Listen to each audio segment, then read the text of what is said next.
What's good, YouTube? I'm back at this desk, your YouTube uncle Mario Devon, here to teach you some more things. I want to let you know what this channel is all about. On this channel, we teach creatives how to get started creating, but we also cover topics like video editing, photo editing, how to produce podcasts, and also commercial filmmaking. Today, I wanted to show you how I go about shooting and also editing golden hour photos. Also, shout out to Manny Ortiz. You did this video, but trust me, I'm not stealing this video from you. I know it seems like it, but I shot these photos before you dropped the video, and I was upset with you, but also love you. So, hi, Manny. Manito, Manuel, Emmanuel. All right, I'm gonna stop. So here's a photo of my friend Patty. I'm gonna actually take you through 3 photos, and this is the finished look of what we would have. But we're gonna reset this bad boy. We're gonna get it started. We're gonna reset it, start it from scratch. So one of the tips, tip 1, we're gonna walk through this. Tip 1, you want to make sure that when you're shooting golden hour photos, you have to pay attention to number 1,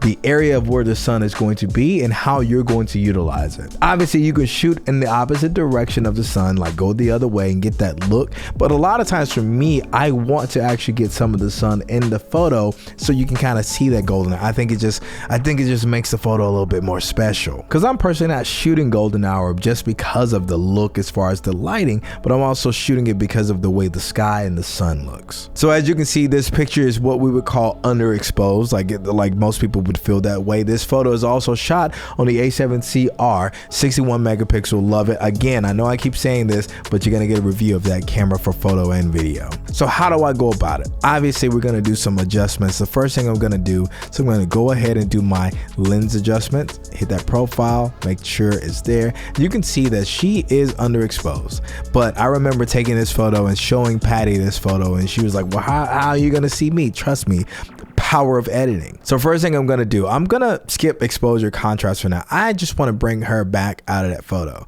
All right, so I'm gonna bring those shadows up, I'm gonna bring that exposure up, and now I'm gonna bring that contrast up. So here we go, we have her in the photo. I'm also gonna now start bringing those highlights down. I'm just getting a look of the photo. I'm gonna bring those whites down. I love the fact that we've retained so much detail using this SONY A7CR to the point where I can bring those shadows up and I can still bring, you know, some things up, like wow. So there you go, before, after. So we've already brought her back. So it's some things we have to do to really make this photo pop, but let's work on it. Gonna bring the texture up a little bit, the clarity I always bring up a little bit.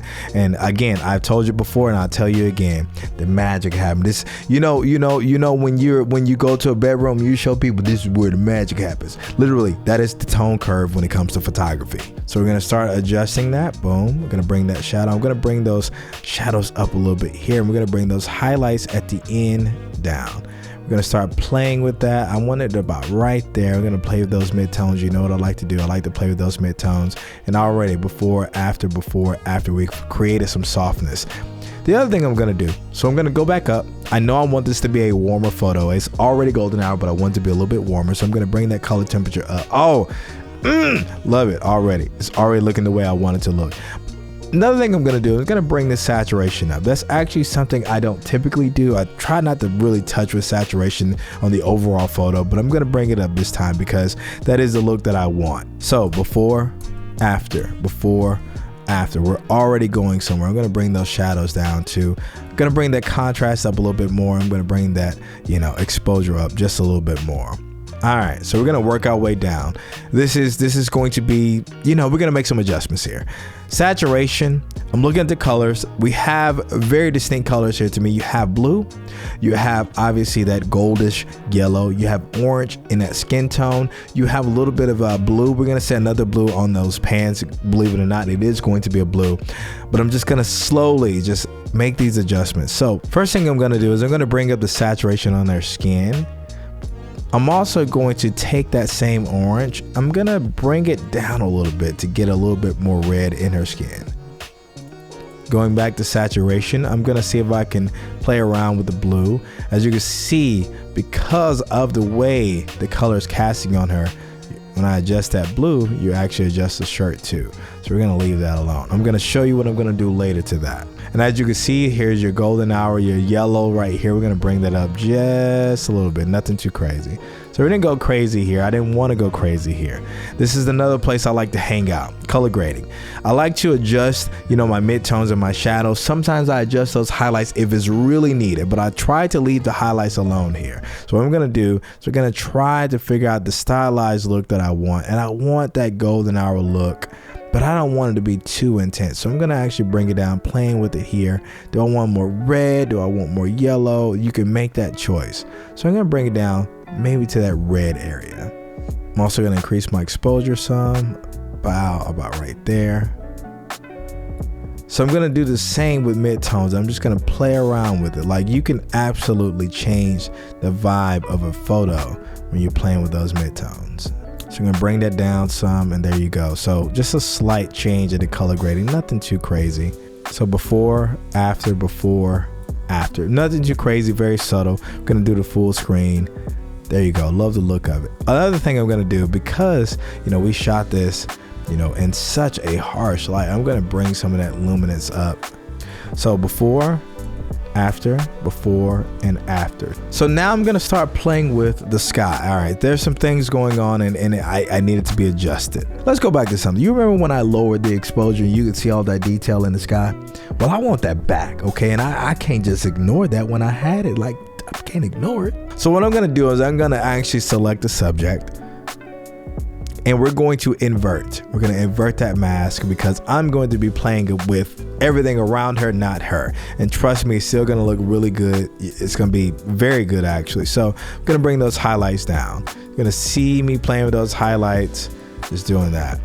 All right, so it's about right there. I'm also going to increase the saturation because I want some of that blue back. So I've lowered those highlights and I've lowered those whites a little bit, but we're gonna bring that about right there. The other thing I'm gonna do is we're gonna go down to the curve, because the cool thing about masking is that you still get that curve layer there. So I'm gonna bring down those curves here.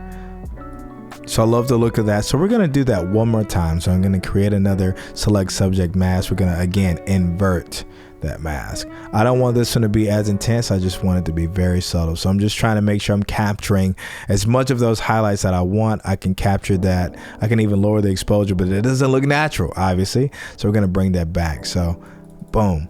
The other thing I'm gonna do is now I'm gonna create a mask, and I'm going to actually say select sky. This is, to me, going to bring it all together. The reason why is because in that sky, now I'm able to really attack those highlights the way I want, but I can also change that color temperature where I need it to be. But I really just want to increase that, boom, that saturation here. You can already see that change, and I'm getting some of that blue sky back that we had. I'm gonna bring the curves down a little bit. The other thing I'm gonna do is gonna be a random thing, but trust me, it works, is increasing the contrast. You can see that contrast going up and it making it more punchy. So now before mask, after mask, before mask, after mask. I'm gonna bring those highlights back up a little bit. But I want you to see, boom, that's what it can look like when you start playing around with the masks. I can't say masks, that's great. When you start playing around with the masks in Lightroom Classic, you can really get some stylized looks out of it. So I'm actually gonna go back down. We want to bring those highlights a little bit back up. Boom, about right there. There we go. I like the final look. So here we go. Before, after, before, after. We got something going on there. I really like the way that looks. So another last thing I'm gonna do, I always do a slight skin retouch. So we're gonna come over here, boom, boom, boom. And I think I've shown you this in another video. I actually recorded a video tonight, so hopefully I got this out to you. But if you don't know, I'm pretty much just going to brush over the skin, you know, not on anything else. I'm just going to go over that skin, and we're going to take that texture. I'm going to bring that texture down a little bit, not that much. Whoa, bring that texture down. Going to bring that clarity down. We have a decent skin retouch just to get us going, just to make the photo complete. So there you go. This is the full screen of it. Let's go back to that before, after, before, after, before, and after. Okay, so that's photo one. Let's go to the second photo. So here's the second photo that we're going to edit together today. So this one is again Sony A7CR. She is slightly underexposed. You can see a lot of that sunlight over there, you know, on the right side of the frame, and we have that background of the bridge. Some of you may even know this area of LA. So we have a number of adjustments to make. The first thing, again, I'm going to do is go ahead and make that lens adjustment. And while we're here, let's go ahead and recompose. So I'm gonna bring this over. All right, boom, have her here. We're just gonna go ahead and zoom in. We're gonna recompose the shot. So there we go. That's exactly where I need it to be. So let's go ahead and start working on this photo. So I can increase the exposure if I want.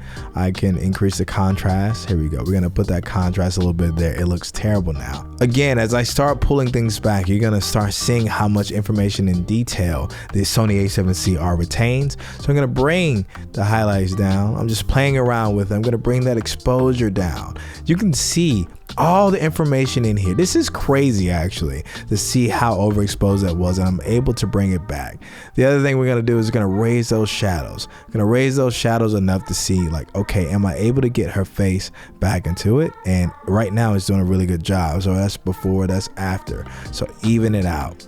So we're gonna stay here. I'm gonna increase that exposure again, bring those whites down. As you can see, before, after, okay. Increase that texture a little bit. I always increase that clarity just a little bit, All right, we've returned to my favorite tool in Lightroom and even in Photoshop. It's just playing it with that tone curve. So we're gonna bring the shadows down here. We're gonna go to that mid shadow area, bring it up, and as you can see, we're getting her face back into the shot. I mean, just boom, boom. I mean, it's coming together. So we're gonna bring those mids about right there, and then we're gonna play with the highlights at the end. We don't want them to bloom like that, but I do want to just play around. Oh wow, like you can see how much detail this thing is retaining. So we're gonna go back up. I know that I want this thing to have that goldy look, so we're gonna bring the color temperature about right there. Before, and after. So we're making good progress here. Gonna bring that up a little bit about right there. We're gonna increase that contrast about right there, making great progress. So I want you to see the change in the basic corrections. That's before, that's after, before and after. Really, really cool. So then again, the tone curve really just, it's a lot of harshness going on with the photo, okay? And that tone curve really just evens everything out. So I'm telling you, really spend time in the tone curve, make those micro adjustments. From here, I'm looking at the colors again. Remember with the saturation on the HSL slider, that blue is going to be dominated, you know, by this shirt here, because this is a white shirt and that blue from the sky is reflecting off of it, just like you would reflect light with a reflector or some type of bounce board. Works the same way. So we're gonna bring that back down and we're gonna isolate that later on. Again, skin tone I'm gonna bring up just a little bit, and I'm gonna change that hue in her skin to be a little bit more red in it, okay? I would also like to bring up that luminance. If I bring up the luminance in her skin, you can actually see that looks more like her there. And again, subtle change, but to me, I can see those little bit changes that I know. So now I can start adjusting things like the yellow. So you see that yellow is just really popping, and we don't want it to look unnatural. So we're not gonna bring that up at all, because we want it to remain, you know, natural. It is the sun, so we want it to really have that natural look. So we're gonna go down to the color grading area. All right, this is another place I really like to spend a little time, and again, I know the look I want, so I'm gonna go ahead and just bring this up subtly in the highlights, add a little bit more orange reddish kind of tone. We're gonna do the same thing in the midtones. Again, you can really, we're gonna bring it up right here, and I'm gonna show you. Let's go around in a circle. You can really change a lot of the mood and the vibe of a photo using that, you know, color grading area. So we're gonna put it about right there, just boom, boom, and let's go before, after. So a lot of that blue is taken away, and it's kind of a little too green, so I'm gonna bring it about right there. Good. So that's before, after. Love the look of it so far. So I went back and cropped it for us, so we can just do before and after. There we go. Can't believe I forgot the crop. That's crazy. I think it's crazy that I forgot the crop because this is the Sony A7CR 61 megapixels. I digress, guys. Again, I always bring the luminance up about 50, maybe 55%. If it's really crazy, I will use that AI noise reduction, but in this one, we don't need to do that. I just always like to add that little bit of extra layer, just a little bit of sauce to me. Again, you don't have to use that. Just to me, it does clean up the photo a little bit more, just in case. So we're almost there. Before, after. I mean, looks really good. And again, you have that sun coming in. I made sure to underexpose her because I'm making sure that I'm getting all the detail in the sky, in the background, because all this stuff could easily be blown out if I expose the photo for her and not everything around her. Again, Manny, I'm so sorry, Manny Ortiz. I know, Manuel, I know you had the same topic. I'm telling you, I shot these photos before your video. I'm sorry. So again, I'm looking at this and I just want to get some of that detail back in the sky. I know I did it last time all around her, but I just want that detail in the sky. So we're going to just do a sky mask. And I love how smart, Lightroom is. It knows exactly what I want. So we're going to bring those highlights down. Guess what I'm going to do? I'm going to that's exactly what I wanted to do. I'm going to duplicate the mask. And then I'm going to duplicate it again. And then we're going to see what it looks like. Boom, boom, boom. I mean, simple. I don't ask for much. I don't need much. So I'm gonna bring that contrast up because I want to see more of that sky. I'm gonna bring that saturation up. Again, I want to see more of that sky. That's perfect. So we're gonna go to the tone curve. I'm gonna see what I can do here. Boom. That brings it down a little bit. We're also gonna about right there. I mean, just subtle. So now we've softened up that background a little bit. So that's for all the masks. Let's look at it before, after, before, after. So I'm actually gonna go back to this tone curve. I'm gonna bring this up just a little. It's a little bit too punchy right there. I'm actually gonna bring that saturation down just a little bit because I want it to still look natural. Again, before, after. So overall, here's a photo before, after, before, after. So I think the only thing I would change about this photo is I would actually bring that exposure up a little bit more.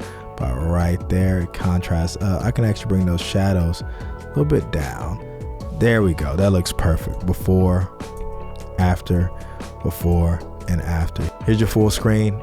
Love the look of it. I love the way it turned out. So there you go. Hopefully this gives you a glimpse of my process and how I edit, my golden hour photos, especially when I'm already underexposing. How do I bring those photos back? How I bring them back to life? And you would never know because we're shooting raw and because we have a powerful camera, we're able to get a lot of that detail, a lot of that information that is stored in these cameras. I'm loving what they're doing with these newer cameras, especially Sony. And it's cameras I would have shot this with, maybe 5 years ago, and I wouldn't have been able to do exactly this and bring so much detail back. So I'm loving that, loving the flexibility of it. So let me know in the comments what you think of these two photos, and let me know if you hate them. Let me know if you like them. I'm always open to feedback, but I hope this video has helped you and given you a glimpse of how you can approach, editing in Lightroom for yourself, and seeing what everything does is showing you how it can, just a slight slide of a slider somewhere, you can make that photo come to life, especially in the tone curve. Don't forget about that tone curve. But hopefully this video helps, and I will see you all in the next video. I love y'all.